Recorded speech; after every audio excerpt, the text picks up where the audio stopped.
प्यारे बच्चों, सुप्रभात। आज हम करेंगे व्याकरण से बड़े प्रश्न जो 2 या 3 नंबर में आते हैं, परिभाषाओं से जुड़े हुए। तो आपको संक्षेप में उनके भेद और परिभाषाएं करवाई जाएंगी। सभी इनको सुन के याद कर लेंगे। पहला पाठ जहाँ से परिभाषाएं आएंगी वो है संधि। तो संधियाँ करेंगे हम। संधि शब्द का अर्थ होता है जोड़, मेल या योग। जोड़, मेल या योग कहते हैं इसको। संधि के 3 भेद होते हैं: स्वर संधि, व्यंजन संधि, विसर्ग संधि। प्रश्न आएगा स्वर संधि किसे कहते हैं। ये प्रश्न जो है 2 नंबर का आता है। स्वर संधि किसे कहते हैं तो हमें लिखना है जहां पर स्वर के बाद स्वर आने से जो विकार युक्त मेल होता है उसे स्वर संधि कहते हैं। स्वर के बाद स्वर आने पर जो विकार युक्त मेल होता है उसे स्वर संधि कहते हैं। इसकी सबसे बड़ी पहचान ये है कि स्वर के बाद स्वर ही आएगा, कोई और नहीं आएगा। व्यंजन संधि, इसमें बताना है जहां पर व्यंजन के बाद कोई भी व्यंजन या स्वर आ जाए। व्यंजन के बाद स्वर या व्यंजन आने से जो मेल होता है उसे व्यंजन संधि कहते हैं। व्यंजन के बाद स्वर भी आ सकता है और व्यंजन तो आएगा ही आएगा, उसे हम कहेंगे व्यंजन संधि। अगला है विसर्ग संधि किसे कहते हैं तो बताना है जहां पर विसर्ग के बाद स्वर या व्यंजन आने से जो विकारयुक्त मेल होता है उसे विसर्ग संधि कहते हैं। इसमें विसर्ग के बाद आएगा। 3 संधि के भेद है स्वर, व्यंजन, विसर्ग। तो इनका अलग अलग अंतर है। स्वर में स्वर के बाद स्वर आएगा, व्यंजन में व्यंजन के बाद जो है स्वर या व्यंजन आएगा। विसर्ग संधि में क्या होता है, विसर्ग के बाद जो है स्वर या व्यंजन आता है। इनके आने से जो मेल होता है उसे क्या कहेंगे, विसर्ग संधि। ये था हमारा स्वर, व्यंजन, विसर्ग के बारे में थोड़ा थोड़ा अंतर, उसको हमें ध्यान रखना और हमारा संधि का प्रश्न सही हो जाएगा। कई बार अंतर पूछ लेता है, स्वर संधि व्यंजन संधि में क्या अंतर है, व्यंजन संधि और विसर्ग संधि में क्या अंतर है। तो इसमें हमें घबराने की जरूरत नहीं है।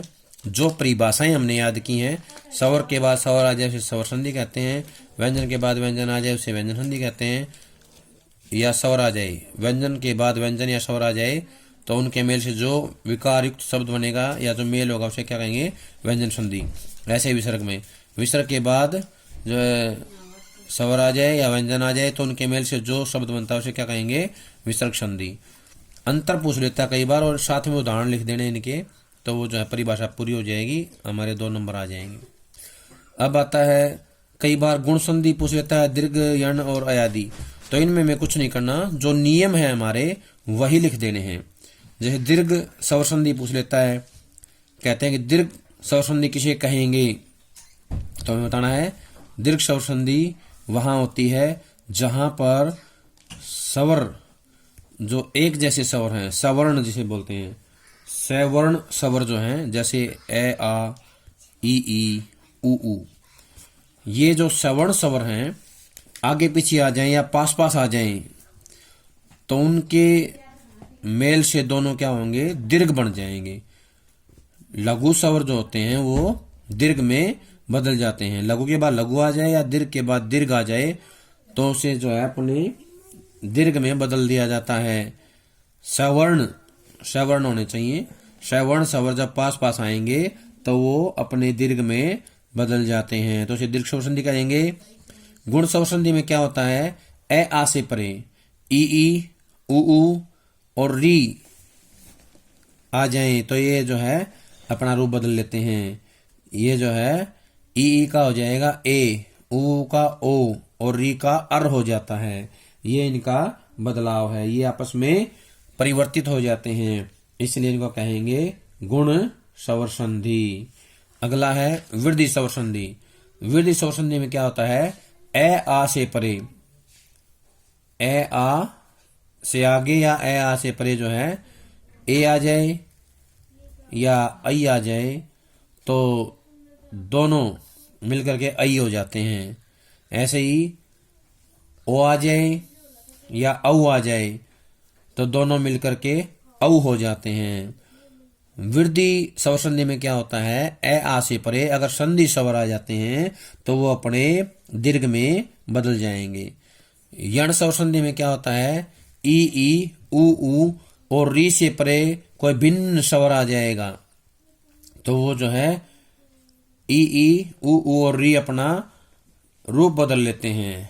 ई का यह हो जाएगा, ऊ का वह हो जाएगा और री का रे हो जाता है। ये होती है हमारी यण संधि। अयादि संधि, अयादि संधि में क्या होते हैं, संधि स्वर।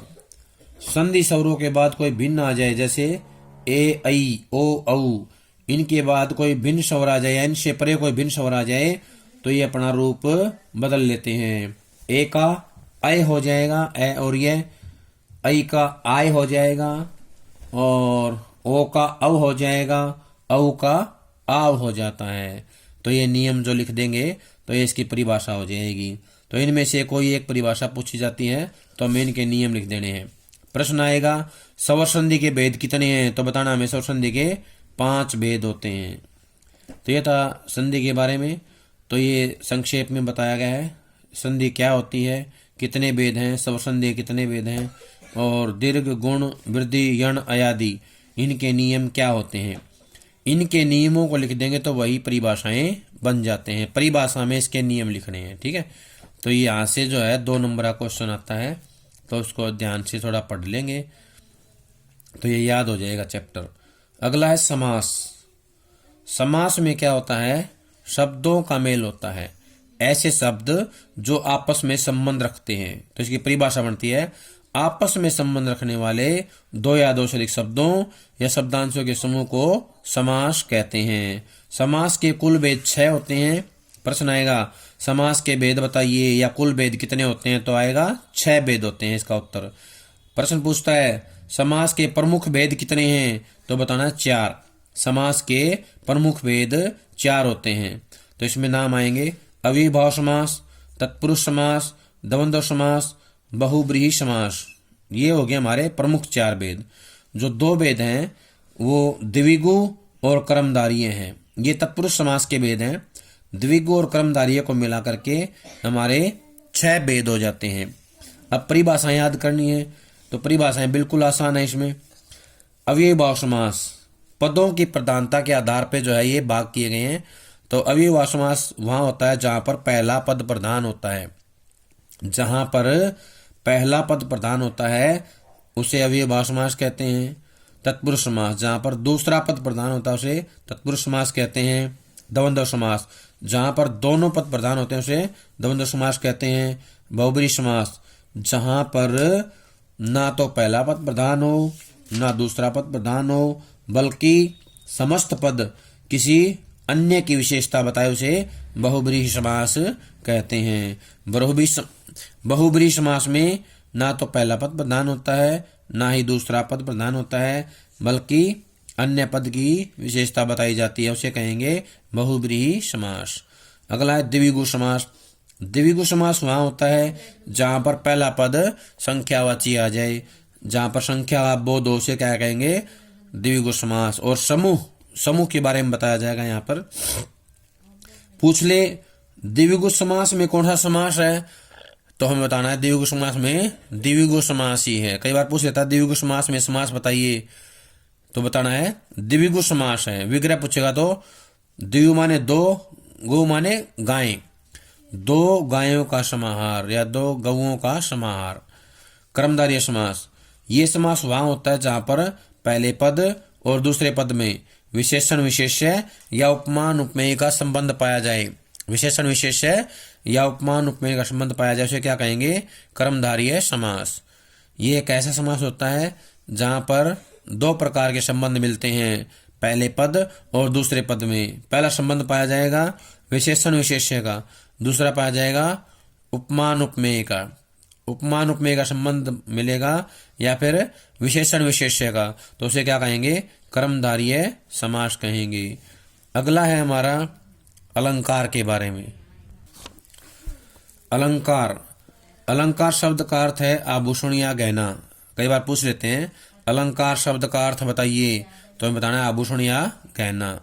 परिभाषा पूछेगा अलंकार किसे कहते हैं, तो हमें बताना है जिस प्रकार किसी नारी को अपना सौंदर्य बढ़ाने के लिए, सौंदर्य को और ज़्यादा सुंदर बनाने के लिए कुछ गहनों की आवश्यकता होती है, आभूषणों की आवश्यकता होती है, उसी प्रकार कवि भी अपनी रचना को सुंदर बनाने के लिए और ज़्यादा श्रेष्ठ बनाने के लिए कुछ नियमों का, गुणों का या धर्मों का पालन करता है।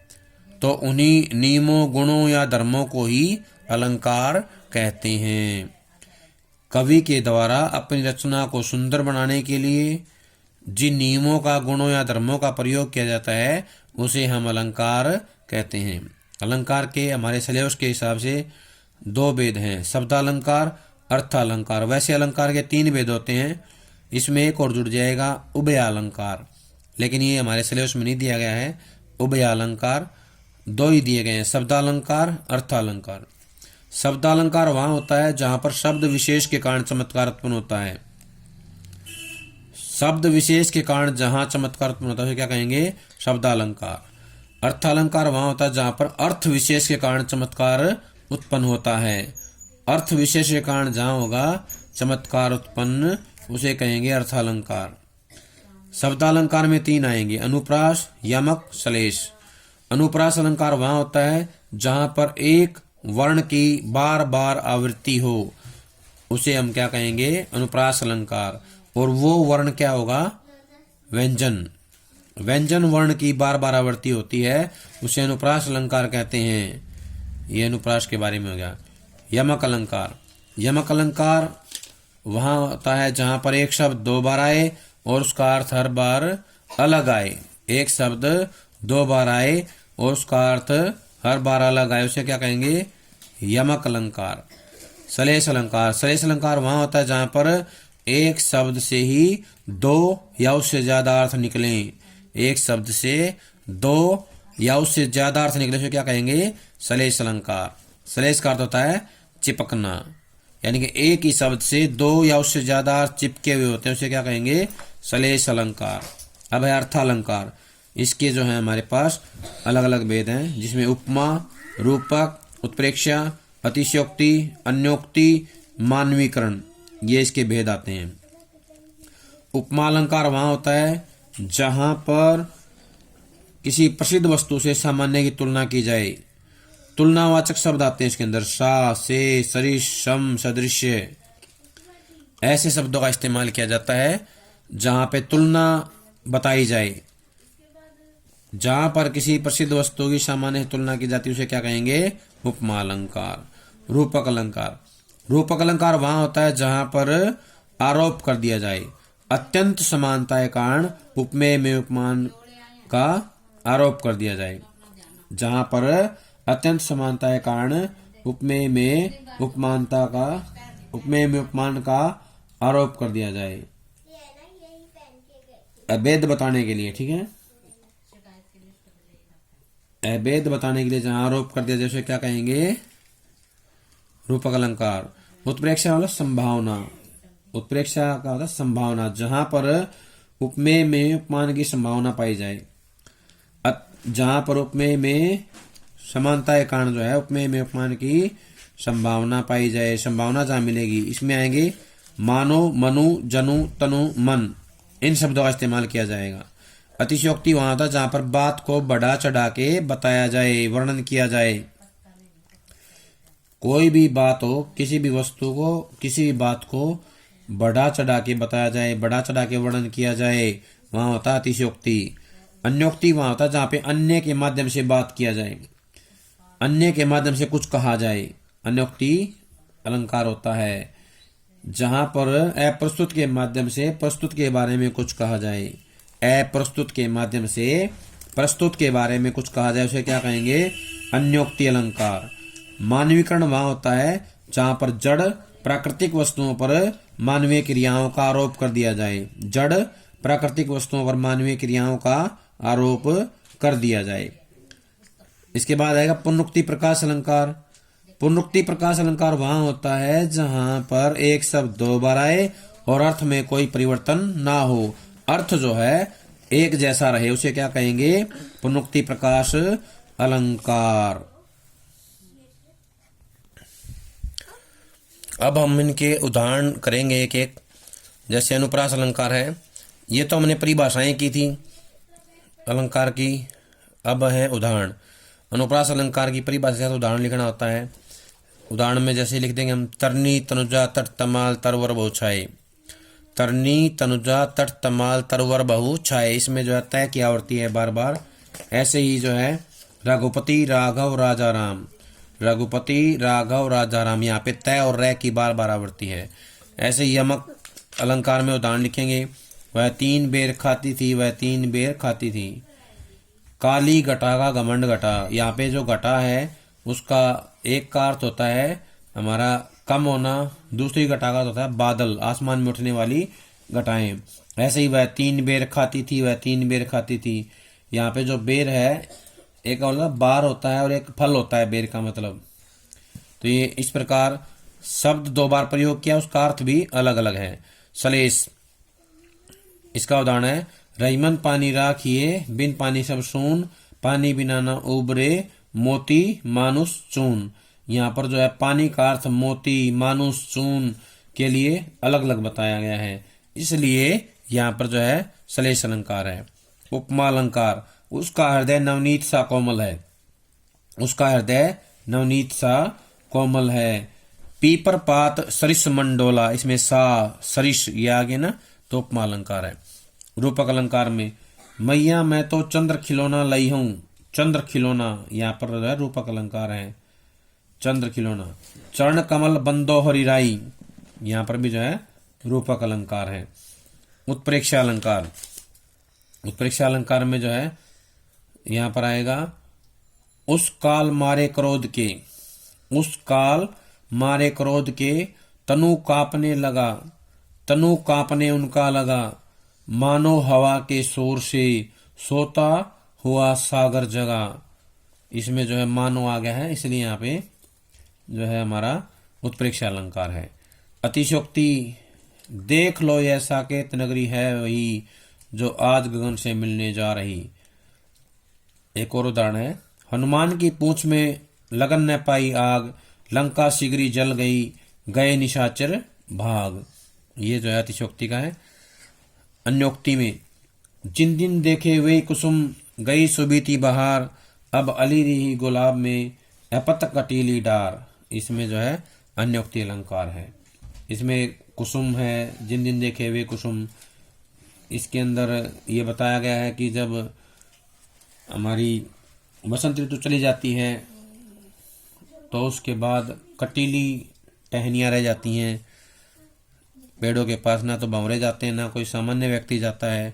ठीक ऐसे ही कोई व्यक्ति किसी समय बहुत धनवान होता है, जब वो गरीब हो जाता है उसके पास लोग आना जाना बंद कर देते हैं। तो ये एक दूसरे के माध्यम से, जैसे हमारा फूल है कटीली डार है, इसके माध्यम से किसी अमीर आदमी के गरीब होने के बारे में बताया गया है। मानवीकरण अलंकार वहां होता है जहां पे मानवीय क्रियाओं का आरोप कर दिया जाए। लो यह लतिका भी भरलाई पानी, इसमें जो है मानवीकरण अलंकार है। मेघ आए बड़े बंठन के, सज के संवर के, तो ये जो है मानवीकरण अलंकार है। पुनरुक्ति प्रकाश अलंकार, इसमें आएगा, बार बार गर्जन वर्षण है मूसलाधार, बार बार गर्जन वर्षण है मूसलाधार।